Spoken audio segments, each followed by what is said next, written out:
All right. I wanted to make a journal, and I wanted to document some of the major things that have been happening in my life and in my family's life over the past few months. So you'll have to excuse me. I'm here next to these waves, and I have the wind coming, so if it's loud, it is what it is. But anyway, so just documenting some of the things that have been happening.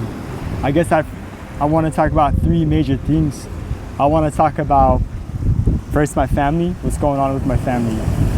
I want to talk about aviation, and I want to talk about something big that's in my life right now, which is paddling. So I guess I'll start with my family. I just want to sum up where my two kids are and how everyone is doing right now. So so my son, I'll first talk about Jagger. So Jagger is about 1 year and 4 months, and he's growing very fast right now. I mean, just in the past couple months, he's changed so much. So he's at a stage in his life right now where he's just about to start walking, you know. He has taken a few steps, but he's almost at that point where he's walking. And it's crazy to see how much he's changed in just the past few months, you know. Just a couple months ago, he was just like this little baby. And now he's all of a sudden this, almost a toddler. And he's so playful, so energetic. And anyway, as a side note too, I kind of want to document these past few months. I really feel like I've been able to develop a personal relationship with my son Jagger. And I've been able to get very close to him, you know, and it makes me very happy. So Jagger,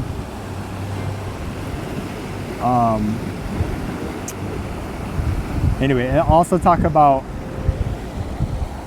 about Soul too. So Soul is about 5 months, and she's just literally this past 2 weeks, she's kind of exiting that stage where she's a newborn and she's starting to become more of a baby, and all of a sudden she's also is becoming more playful in the way that a baby is playful.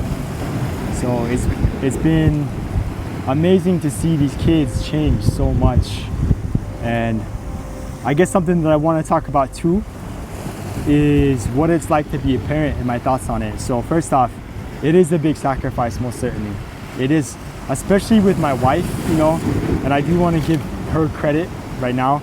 I do want to say that I'm very grateful for the sacrifices she's made with going through labor, and then just with the amount of time she spends in making sure our kids are safe and they have everything they need. So, but parenting itself, of course it requires sacrifice, but it's also such a blessing. It's such an amazing experience to have such an intimate relationship with another human being and another person.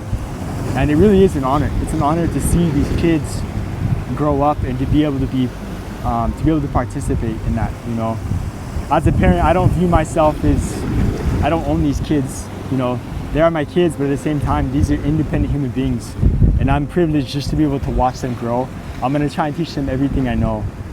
But another side note is that the world we live in, or at least in my world, I really enjoy relationships with other human beings and other people. It's something that's very important to me. Perhaps one of the most important things, if not the most important thing, is our relationships. And while I have so many friends from my past, so many current friends, you know, if there's some people that I would want to spend my time with, it's my two kids. And I want to see them grow up. I want to see them get older, you know. And so being a parent is such an intimate relationship with another person. And I think that's such a privilege, and that's such an honor. So again, just documenting where my kids are right now though. They're both babies, they are, but they're growing extremely fast. And my son Jagger in particular, he's starting to become such an aware human being right now. And he's really starting to see the world around him. And one more note is that my son Jagger, I don't know what it is, whether this is a good thing or a bad thing, I don't know, but he is in this stage right now where he really loves me. Well, he's very clingy around me. I think it's love, but whatever it is, you know, whatever it is, if I'm around him, he crawls, and then he puts his arms up and he kind of cries for me constantly. And anyway, I just want to say that I'm grateful for that, you know, because it's, again, I know how kids are. I know that they turn into teenagers, that they turn into adults, and this is a unique stage where my son wants to be around me and he really wants me to hold him and take care of him, and I'll take that. So that's an honor for me. Anyway, and just as a side note, I'm thankful for my wife and for what she's doing. She's working very hard to take care of these kids and for all the sacrifices she made. So I just want to take note of that. Thank you. Okay, so talking about aviation real quick, this has been another major thing in my life recently. In fact, this past summer, really, it's only been family, aviation, and paddling. That's literally the only things I've had time to do this summer, but that's okay. There's the three major things I've really enjoyed investing my time in. So aviation, where I am at my career, I switched from the Airbus A321 and I switched to the A330. And the A330 Hawaiian is the bigger plane. It's called the wide body, right? And it flies to the international locations. So I'm just watching these waves to make sure I don't get hit by water. But it flies to international locations such as Japan. It flies to Australia, it flies to New Zealand, it flies to Samoa, it flies to Tahiti. It is currently flying to Korea. That will change. And so for right now, I'm in this stage in my career where I get to do international flying for the first time. And I also get to fly this beautiful, beautiful aircraft, this amazing machine. So these past two and a half months, I'm trying to protect the microphone from the wind, but these past 2.5 months, I've been invested into training. And as an airline pilot, training is such a hands-on experience. It really takes it takes up so much of your time. And at times it is stressful because you have to pass a series of tests. So the way typical almost all airline training that I've been through goes is you pass through a series of tests. You show up to class and you have your systems, or INDOC. Typically your INDOC is kind of the airline laws and procedures that we follow with the airline and the FAA as a whole. And then you learn about the systems. And then you learn about all your procedures inside the aircraft. And then you go through the full flight sim and you work on your maneuvers. And then after that, we do what's called an LOE check ride, which is kind of a more day-to-day flying that you would see on the actual, while working as an actual airline pilot, but also some minor emergencies as well. And the airline training as a whole is meant to help you understand how to react to various emergencies and also how to operate the plane safely. But regardless, though, there are these tests we take.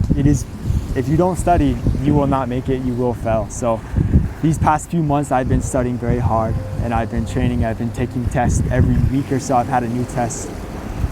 So anyway, I do want to document for my own life that this past week, I was blessed to pass my check ride, my LOE check ride in the Airbus A330, which means I'm now type rated, or I'm now legal to fly the Airbus A330.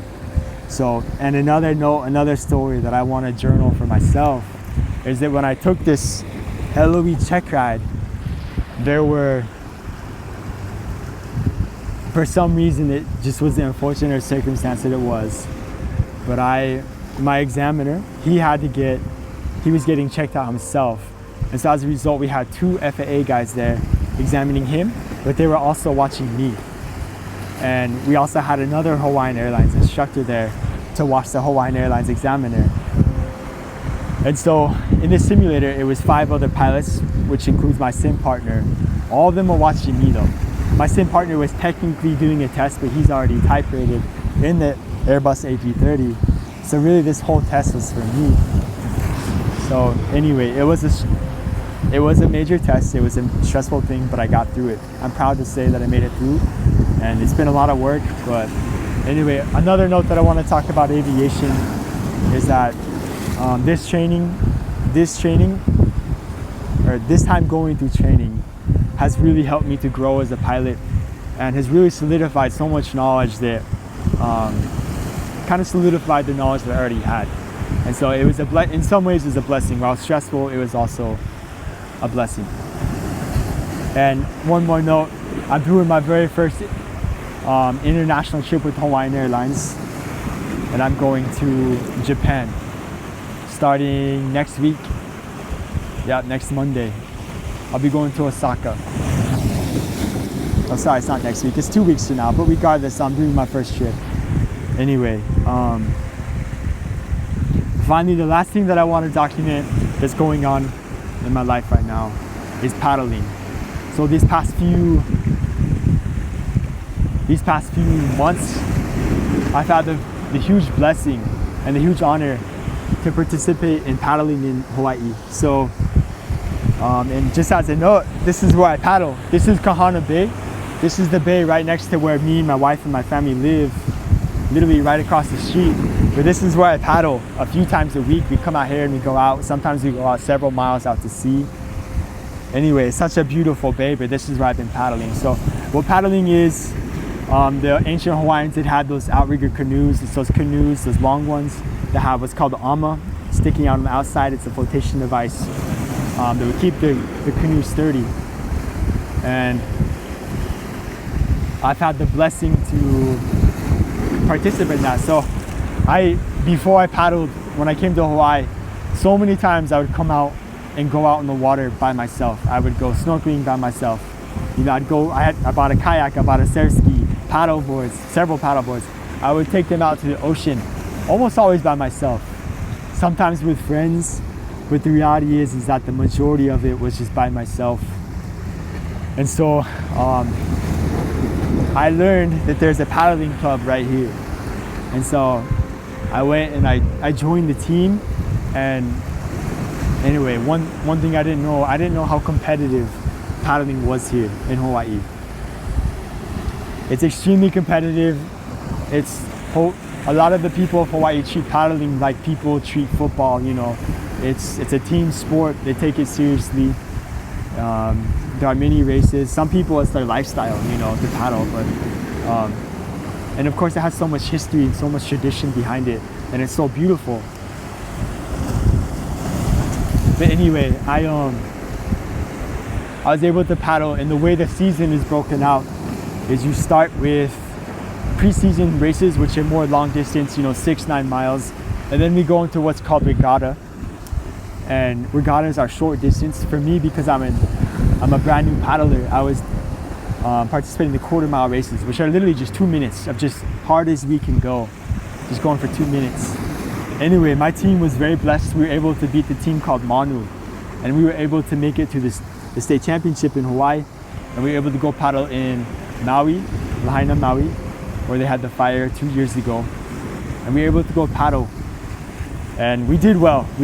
So again, just a tremendous blessing. And it's such a beautiful sport. It's such a beautiful thing. And it's really brought me a lot of happiness and helped me to stay active.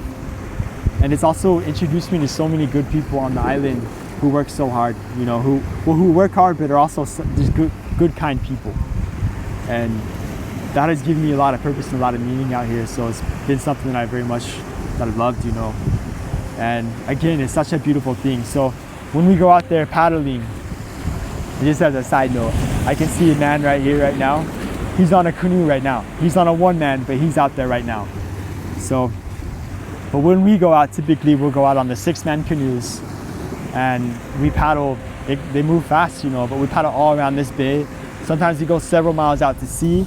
And when you're out there and you're overlooking the islands, you can see all the way past Chinaman's Hat into, you know, Kailua, and then you can see all the way here into Kahana Bay, all the way up to Laie. It's so beautiful. It's extremely gorgeous. And this bay itself, Kahana Bay, is such a beautiful, beautiful place. So anyway, I feel extremely blessed to be here. I feel extremely blessed to be in this stage of life. Now, of course, I have many hardships as well. I'm just a normal human being. And some of my hardships right now are probably just the amount of time I'm spending alone.